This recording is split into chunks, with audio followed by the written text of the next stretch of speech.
Kal Kadosh, Boker Tov. Just wanted to give you a very short Rosh Hashanah message. We know there's a minhag, a famous minhag, that we come and we're going to take an apple and we're going to dip the apple in the honey. That's the famous song. Our original custom was to do it in sugar, but whether it's going to be in the honey or the sugar, but we're going to dip it and we're going to say, right, that we want to have a Shana Tova umetuka, a year, a good year, and a sweet year.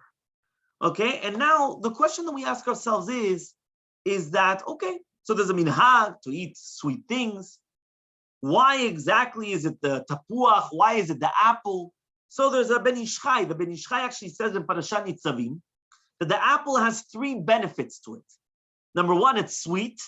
Number two, the way that it looks. And number three, the smell. And that's why we take, right, the apple, which is supposed to be for a good siman, for three different things. Baneh, Chaye, Mezoneh. Children, life, and Parnasa. That's what the Ben Ish Chai comes and he says, okay, very beautiful.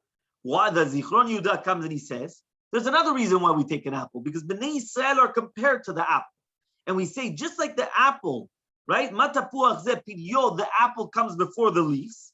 So to Bnei Yisrael, we did Naaseh v'nishma. We swift the order, and we said Naaseh before Nishma.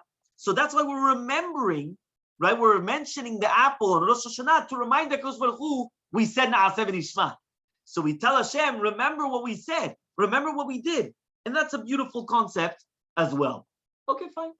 But now we're going to come and say another one. Why Davka Dvash and not anything else? So there's a beautiful Shem Mishmuel. And the Shem Mishmuel comes and he says, right, as follows. What happens if something tameh comes into the Dvash? You're allowed to eat it. Because Dvash, honey, what happens is it destroys anything that comes inside of it and it makes it into honey. And that's why we want that on Rosh Hashanah, all the justice, all the dinim should change to rachamim, to mercy. Okay? And that's what we're trying to do. We're trying to change whether it's to avirot, to mitzvot. Okay. There's a beautiful Avnei Nezer. And the Avnei Nezer says as follows. He comes and he says like this. Davar hayotze min hatameh, do you know dvash? Where does the dvash come from? A bumblebee. A bee is tameh, right? Bees are not pure objects. It's something impure. But something which comes out of the tameh, right? So he says, the dvorah, you're not allowed to eat it. It's a sheret. It's an abominable, it's an abominable. You're not allowed to eat creepy crawlers. And still the honey that comes out of it becomes permitted.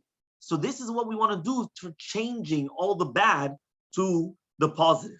Okay, that's the different reasons of having it. However, though, I just wanted to mention the following. Why is it that we mention Shana Tova umetuka? Why do we have to say metuka? Well, now we understand why it's the apple, why we're using honey, the apple and the honey, or technically sugar, because we want it sweet, whichever one that it is, according to your customs. But why do we have to say Shana Tova umetuka? And the answer that the rabbis give is as follows. We have to understand that everything that HaKadosh Baruch Hu does for us is good, but we don't always see it. And therefore, many times HaKadosh Baruch Hu does things, and for us it's terrible. And you're going to say, yeah, but you had a Shana Tova. Well, you're going to say, what Tova? Well, you're going to think that HaKadosh Baruch Hu does not do good.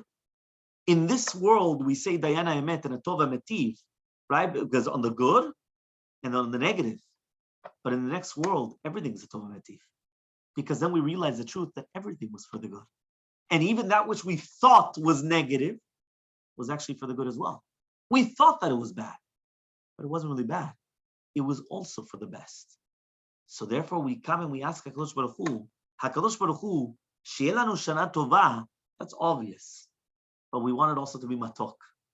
Because for us, sometimes we don't see the sweetness. So that's why we're asking HaKadosh Baruch Hu, it's not enough just to give us a Shana Tova. We want a Shana Tova and metuka, that we could see the sweetness, that we could feel it, that we could see it. Because Shana Tova, we're always going to have a Shana Tova. Because even though we thought that it was bad, there was a lot of good things come out of it. And there was a lot of it. And anything that you have, It all depends on how you look at it. Some people could come and could tell you, Rabbi, this pandemic was the worst thing in the world. Look at the economy, look at this, look at that. And other people come and they say, Rabbi, you don't know what a blessing it is. I actually met my family. I became acquainted with them. I started knowing who my children are. I started speaking to my wife. Some people, by the way, you should know, either the pandemic either strengthened relationships or destroyed relationships. Because all of a sudden they're stuck in a house with somebody that they don't even know. They grew children up together, and then all of a sudden afterwards, they just decide, you know what do we have in common? I'm saying, okay, we share houses, last names, children. More than that, not really. And all of a sudden, so you have to see. It all depends on how you look at it. But it was always for the good. But not always do we feel it. So we ask HaKadosh Baruch Hu, Sheyesh Shana Tova Umetuka, that we should actually see it from the beginning, that it should always be matok as well.